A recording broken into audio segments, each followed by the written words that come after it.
It's the Ross Tucker Football Podcast. Oh, yeah, it is. But it's not just any Ross Tucker Football Podcast, because I never do that. I bring it every episode because that's what you guys and gals deserve. We are presented by DraftKings. You can check me out on social media. Please do, by the way, at Ross Tucker NFL, at Ross Tucker Pod. I think I'm going to give the spread the word confirmation this week to somebody else that likes Facebook, facebook.com/Ross Tucker NFL. The wisdom today is going to come from Dr. David Chao at Pro Football Doc on Twitter. He's the guy that heads up Sports Injury Central. You've heard me mention it the last couple days. It's just invaluable information. First of all, it's mandatory if you bet on the NFL or you play fantasy football. It should be mandatory if you're actually trying to win. And then if you're not in either one of those things, you just want to know what's going on with your team, he knows how long guys are going to be out before anybody else does. We'll get to Dr. Chao momentarily because I got a lot of questions about Elijah Mitchell, Dak Prescott, TJ Watt. A lot of major injuries that have implications for the rest of the season. I want to know the deal. I go on all these shows. I want to know the information. Plus, I have a question I'm curious about, in particular as it relates to the Dallas Cowboys. So facebook.com/Ross Tucker NFL is how you can be the spread the word winner this week. Loving the sponsor confirmations that you guys send me. And I love sending you these glorious press passes that nobody else has. You want to talk about a custom cool item? Hit up Raycon or Athletic Greens or Symbol or Simply Safe or any of these awesome sponsors. Shout out to Ross Ward. Love a fellow Ross. He's our latest tuckhead at patreon.com/RT Media. It's Big Show time. The Big Show. All right, Dr. Chao, lots of injuries that happened in week one that we need to discuss. And I got a bunch of questions for you. So I'm not even going to mess around. Check him out on Twitter at Pro Football Doc. You guys know I follow less than 80 people. One of them is Pro Football Doc. Another one is Sports Injury Central. So what is that? There's a decent percentage of the people I follow have to do with the information that Dr. Chao and his group presents. It's at SIC Score, SIC Score. So that way you have a great feel for how healthy your team is and how healthy the team is that they're going against. Then obviously the fantasy implications as well as betting implications. I want to start, Dr. Chao, with Dak Prescott. So let's start with this. What is the injury and how long do you think he'll be out? It is a fracture of the base of the thumb, almost to the wrist. It is lower than the Drew Brees ligament ulnar collateral injury that a couple years ago we were certain he would come back at 6 weeks. This is a fracture, so it's different. So it's somewhere between Drew Brees ligament, because it's thumb and grip and spinning the ball, and Russell Wilson's middle finger last year, which was a fracture. And fractures have to heal. And originally I said 6 weeks, and media said 6 to 8 weeks. And now Jerry Jones is saying 4 to 6 weeks and maybe even no injured reserve and can come back. A Twitter follower tweeted this at me, and I'd never heard the word. He said that, and when I disagreed with Jerry, saying that was a little fast, he said that's just Jerry spreading his hopium. I thought that was interesting. But in any case, and I'm sorry I didn't credit the follower. I don't remember who it was. But in any case, that's just not realistic in what? Look, people are going to get excited. You heard it here on Ross Tucker's show first. In about 3 weeks, couple of weeks, you're going to see video of Dak Prescott throwing a football, and people are going to go bonkers. Throwing a football, testing it out, individual drills is not the game of football. Look, if he played if he played like you did on the offensive line, he'd play in 2 weeks with a cast on. But it's his dominant hand quarterback. He's got to grip it. And you can't splint it or cast it much at all to protect it.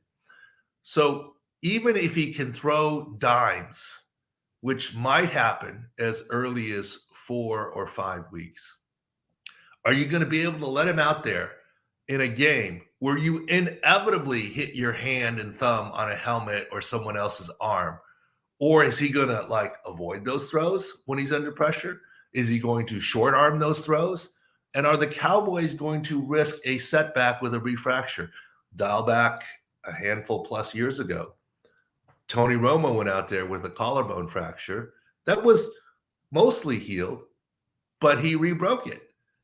So those are the things that they're going to have to talk about. And I think it's still closer to the original 6 weeks, which would be October 30th against the Bears. I think that Eagles game that people are pining for is not going to happen. The guaranteed return date is November 13th for the Packers. All right. So one thing I think is interesting there. Now, you only ever worked for one organization, right? Correct. Well, technically correct. Okay. Have you ever seen a situation? Because I was head team physician for the Chargers. I did work with the Vikings, and I had a small stint afterwards helping out another team. But basically one organization, yes. Right. Basically the Chargers for what, 17 years, something like that? Correct. Okay. I can't think of many right now, Dr. Chao, but I know there are examples. I can't think of the specific examples, but I know that in my time as a player and even in the media, I believe that sometimes teams keep a player off of IR for hope. You said the word hopium. Maybe it's business reasons. I don't know. In your experience, have you seen that? Have you dealt with that? Have you perceived that of other teams that maybe a star player doesn't go on IR because they don't want the negative implications of what that means for the season, for their fans, and really for the business of the football team? I primarily worked for one team. Like I said, 3 total, but one team. I'm not trying to, I was an assistant, with the Vikings, so I'm not trying to count that.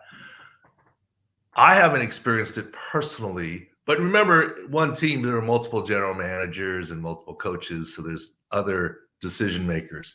But I have absolutely seen that situation before and we see it every week in terms of statuses. Let me give you a couple examples. And I always love coming on with you, Ross, because and I hope the listeners enjoy this, because I'm just having a conversation with you.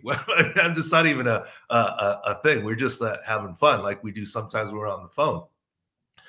One big example is Carson Wentz with his back injury at the end of towards the end of his Eagles tenure, when he had that spondy and stress fracture in his back.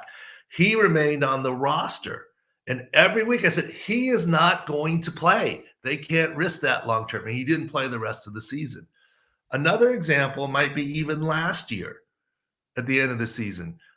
Every week for the last 4 weeks, John Harbaugh would say, Lamar looks better. We're hoping he practices. If we think he's got a shot. I'm like, no. And of course, the line would move later week when he was ruled out. And as you mentioned, betting and whatever, that's some of the implications. I can't even bet. It's not legal in California, although we have a vote this fall.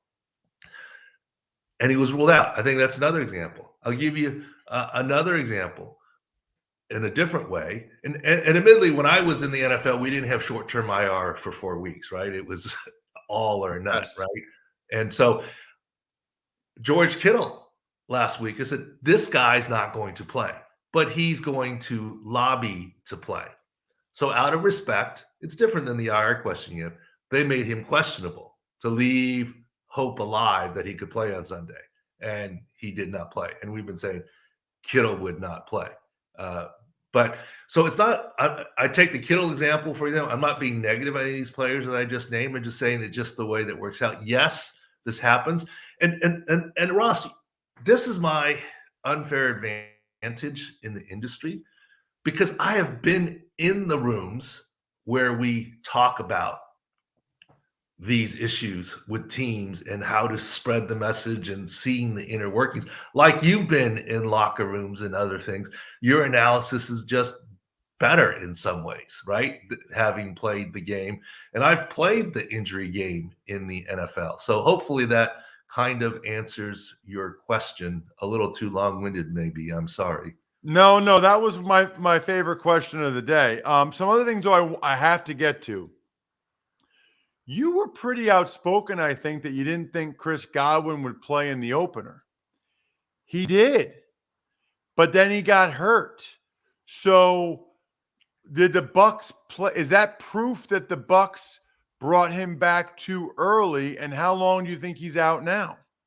Look, there is no absolute recovery from an ACL is not binary. It's not there's some magic date that they're now let's say a random date. It's not like September 30th, they're not 100%, and October 1st, wow, they're 100%. It just keeps ticking. So when do you want to play the guy? So a lot of times roster decisions are made based off of, need, special teams need, numbers, et cetera, situations.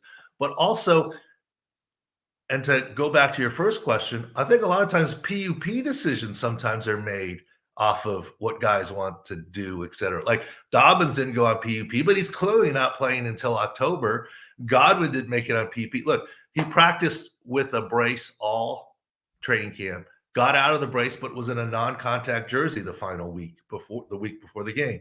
I didn't think he would play because I didn't think he'd be effective. Now, I love the fact that he did play. Why? Because one of the things we do at Sports Injury Central now, the first week, we're 7-1 on injury props for yardage, and Godwin was one of them because we look at a guy and like Saquon, we thought was 100%. Ezekiel Elliott was fine. We were 7-1 on injury props. But in any case, Godwin plays, and what do? They throw him the first ball on a little wide receiver bubble screen. He does great. He runs 24 yards straight ahead. Well, you can do that with an ACL.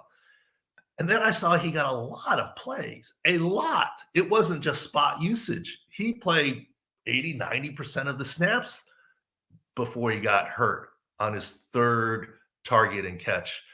Now, I talked about this in the podcast. My guys immediately asked me on the Pro Football Doc podcast, so are you kind of implying that the Tampa Bay did the wrong thing and medical made a wrong decision and this, that, the other? I'm like, no, I'm not impugning medicine at all. I brought up an example where back in the day, the team said, we really need Antonio Gates. We really have to have him. And I'm like, but he's not 100%. He's injured, and you're going to risk further injury. Well, how about 10 to 12 red zone targets? And we'll just run limited routes, and he's kind of a decoy, but we just got to have him out there. I'm like, okay, that's safer. That's what we agreed upon. Well, before the half, I look at our head athletic trainer. I'm like, he's on 28 plays already. What happened to our plan? And he just kind of shrugged. And the analogy there is once you give no matter what you say about only go to the mall and back and be back by 10 p.m., once you give the keys of the car to your teenager,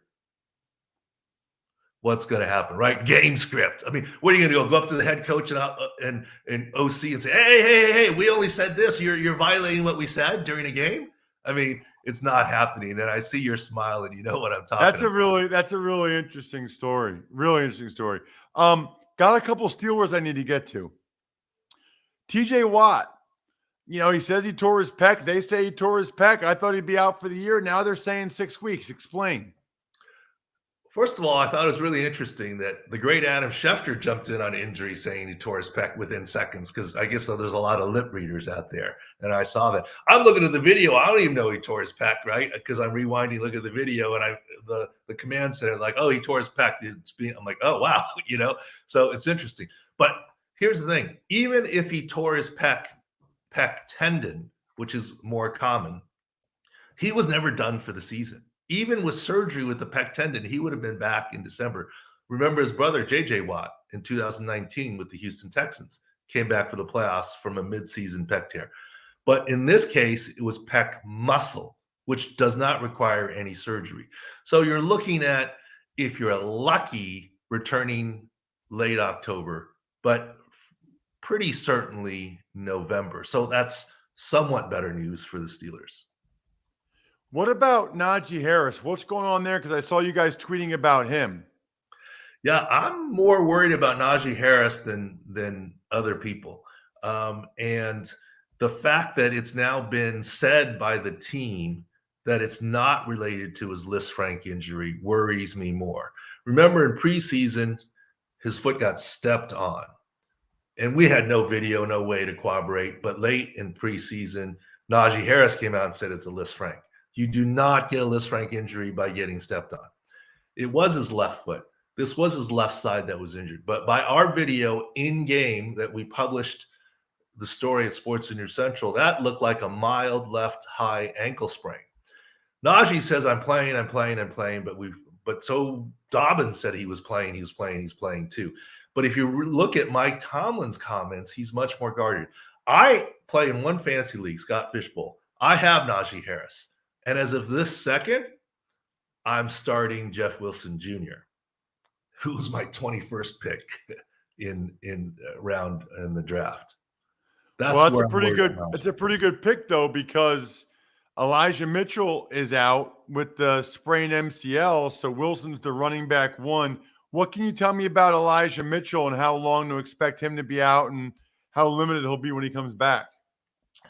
Well, that one we also put out in game. It was very clearly a high grade MCL, at least grade 2. And our hope was no associated ACL or plateau fracture. And that seems to have come true. But he's on IR. He's going to miss at least 4 weeks. Beat reporters are saying 8 weeks. Yeah, maybe. But it's definitely more than 4. It could be 6. Reporters are saying 8.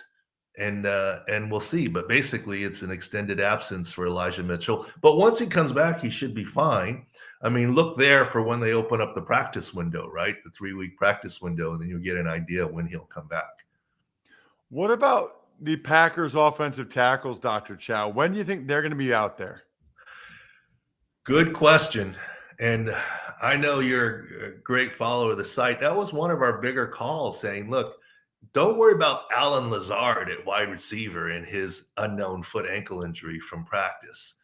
Worry more about Robert Tonyan coming off his ACL. He played, he did okay. He was a little, mechanical in my mind. But the bookend tackles. And remember, Rodgers has all these young receivers. David Bakhtiari basically hasn't played in 2 years. He had a cup of coffee in one game before the playoffs and couldn't make it. He's had 3 surgeries on that knee, that ACL, and he didn't play this week. Even if he can magically suit up this next week, he's not going to be 100%. If he was that close to 100%, he would have played in week 1. So there's still question marks at left tackle. Elton Jenkins tore his ACL last year and is still recovering. So look, even Elton Jenkins' case, if an injury takes you 10 months and you're not ready week 1, which is everyone's target, what's going to magically make you 100% week 2? Nothing. Could you be close enough to play week 2? Maybe. We're going to have them on our field view once again as yellow-red. And this is one of the things that we've also said, look, we liked at the time before the season started, the Vikings to win the NFC North at plus 240. And the Packers has some issues. Of course, that number is now long changed and plummeted because of the week 1 situation. But I don't know that that's a 1-week situation. Last question. I saw where Todd Bowles was talking about Donovan Smith's hyperextended elbow. And he said, we might have talked about this before. He said it's a pain tolerance issue. I really dislike when coaches say that. It's not their pain. And a lot of fans interpret that as he can play now. He can play right away as long as he's tough. Why do we still have that in the nomenclature? Well, I mean, I guess you would have to ask Coach Bowles. Now, I will say by video, it looked like a hyperextended elbow for Donovan Smith. Maybe there was a forearm contusion. Now, what I said in game was it's possible that he could return with an elbow brace on, a locked brace. He didn't, but hopefully my nomenclature is okay. I'm not judging someone else's pain. I'm just saying structurally, it's possible that he could return, and he didn't. Now, I don't know. Maybe coaches are trying to send a message to their players. I don't know, right? I mean, I'm not in that locker room, but I hear what you're saying. And the other thing is, I think, and I always say this: in order to return to play, you need three things to happen. You need medical to say okay. You need the player to say okay, and you need the team to say, I think it's a good idea, right? Any one of those three says no, then you're out. So, and the other thing it's hard for me to judge is players know what they need and what they can do.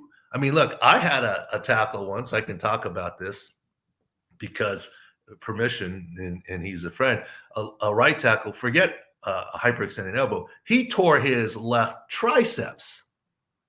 And we were in game, and we put him in a stiff brace, and he just was a post there. He couldn't really even push off. And after the game, I asked him, how'd you do? He did okay. He goes, but if the guy just bull rushed me on the inside, he would have beat me every time. He just didn't realize he could do that, And so we told the coaches, hey, we're going to do surgery and we're going to put him back in that post in 3-4 weeks. You don't have to put him on IR because that was season-ending IR back in the day. And the O-line coach said, well, he can't play with a brace like that. He can't be effective. I said, how do you do in the game? How do you grade out? He goes, pretty good. I said, well, you heard it in the first quarter. So that's how we are able to get him back. So every player is different. Not every player could have done that. And you have to respect the game enough to be able to trust your player to know when he can go or not go. He's got to tell you. And if not, you probably need new players, right? That's what I advocate. You have to trust what they tell you. Check him out on social media for sure, at Pro Football Doc. You need to head over to sportsinjurycentral.com. Sign up to make sure you're getting the emails. At Six Score is their social media. Invaluable information for you, your team, your fantasy team, and your bets. Thank you, Dr. Chao. Thank you much, Ross. Always fun to chat. Absolutely. You know what else is fun? Knowing that your family is safe and secure, because the alternative is unacceptable. At Simply Safe, your safety is the only thing that matters. It's cutting-edge technology powered by 24/7 professional monitoring agents who always have your back. So your home is safe. Well documented about the two incidents. I've talked to you guys about that. What I'll say to you now is don't wait until you have an incident to make sure you have home security. It's not okay. It takes away sort of the innocence that you have and the security that your family feels. It's great to get a security system and to add it, but you're a lot better off not having the incident in the first place and having the protection in place in the first place. And you can actually customize the perfect system for your home in just a few minutes at simplysafe.com/Tucker. Save 20% on your Simply Safe security system when you sign up for an interactive monitoring plan and get your first month free. Visit simplysafe.com/Tucker to learn more. There's no safe like Simply Safe. Tuck's Takes. All right, Ross, let's start today with Broncos head coach Nathaniel Hackett admits that he made a mistake kicking that 64-yard field goal on Monday night. Well, good, because he did. I think if you listen to the Even Money podcast where Steve Fezzik went over the numbers, very clearly Nathaniel Hackett made a mistake. I am a huge believer in life. We all make mistakes. It happens. None of us are perfect. That what you can do and should do is own it, admit to it, and then move on. And then it's important for the other people that when the person does that you do move on. Tuck's Takes. Terrible segue here, but the Colts are moving on from kicker Rodrigo Blankenship after he missed a 42-yard field goal and 2 kickoffs that went out of bounds. It's not a terrible segue. It's a great segue. I thought you were going to, I would have been like, speaking of moving on, the Colts are moving on from Rodrigo Blankenship after he cost Ross one of his teasers on the Even Money podcast by missing okay. So listen, it's a tough business. That's why it's always interesting when teams give contracts to big contracts to kickers, because they can be good and then something happens with their confidence or whatever, and then they just kind of go bad. Tuck's Takes. So you and Dr. Chao talked about some of the guys not going on IR, but here are a few that are: Elijah Mitchell, Derek Barnett, and Trent McDuffie. Well, Barnett's Eagles D-end, rotational guy at this point in his career. He's done for the year with a torn ACL. Trent McDuffie's one of the 2 first-round picks for the Chiefs, the higher of their 2 first-round picks. So that's a loss for them. Tuck's Takes. And finally, any other thoughts on TJ Watt or Dak Prescott? Not really. I mean, huge news for the Steelers. Huge news for the Steelers because they're a different team with him. If he could be back in 6 weeks, way different than being done for the year, not coming back for 12 weeks. As for Dak Prescott, I think Jerry Jones is doing this for hope, for business reasons, doesn't want fans to give up on the year already. I'd be stunned. It feels like it'd be a terrible decision for Dak Prescott to play in the next 4 weeks, which means he should be on IR so that they can utilize that roster spot for another person, but they won't do that because the Cowboys almost more and more are feeling like a business-first team to me, meaning that the bottom line is of money is more important than the bottom line of wins and losses. Let's get to an email, Brian. Ever wanted to ask an NFL player a question? Well, here's your chance. It's time to Ask Ross. So we usually get to at least one of these on Thursday. I like when we get to one on Wednesday. I'm a big fan of your email questions because you guys ask good questions. It's good content. I like the engagement, the interaction, and I like that you take advantage of some of our sponsors that you can win something, and you're guaranteed for me to read and respond to your question on the show if you take advantage of a sponsor. What do you got, Brian?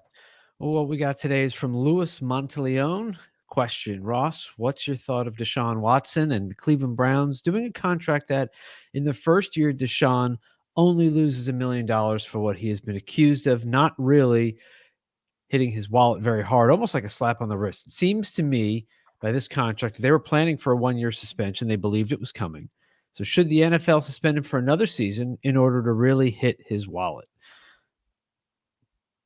So they ended up fining him, Lewis. He probably sent this right before the suspension came down. They ended up fining him. So he did get hit in the wallet more because a lot of people were upset by the same, but for the same reason you are, Lewis. Let's look at it from everybody's perspective. From Deshaun Watson's perspective, of course you're going to do whatever you can to minimize the money you're going to lose from this. From the Browns' perspective, of course, in their mind, you're going to do whatever it takes to get the quarterback that you want. And if that's the contract he wants, that's what you're going to do. So when in doubt, people act in their own best self-interest, right? And that's what's going on here, which is why I think the NFL did the right thing by fining him. I think it was it $5 million or $10 million that he had to pay up which is significant, obviously. Makes up for what they did with the contract. Shout outs to myfrontpagestory.com, the best gift you can give anyone. I got an anniversary actually coming up with my wife on Friday, so maybe I'll be hitting that up. Evergreen Economics, go-bangles.com, steakhousesports.com, humanheadnyc.com, Sporticulture, and of course, Pizza Boy Brewing. Fantasy Feast Part 1 is today to help you set your lineups, whether it's DFS or season long. Even money, the bets are already placed. College draft, the bets are already placed. I think we're done here. Thanks for listening to the Ross Tucker Football Podcast. Make sure to also subscribe to the Fantasy Feast, Even Money, Business of Sports, and College Draft. All available at Apple Podcasts, rosstucker.com, or wherever podcasts can be found.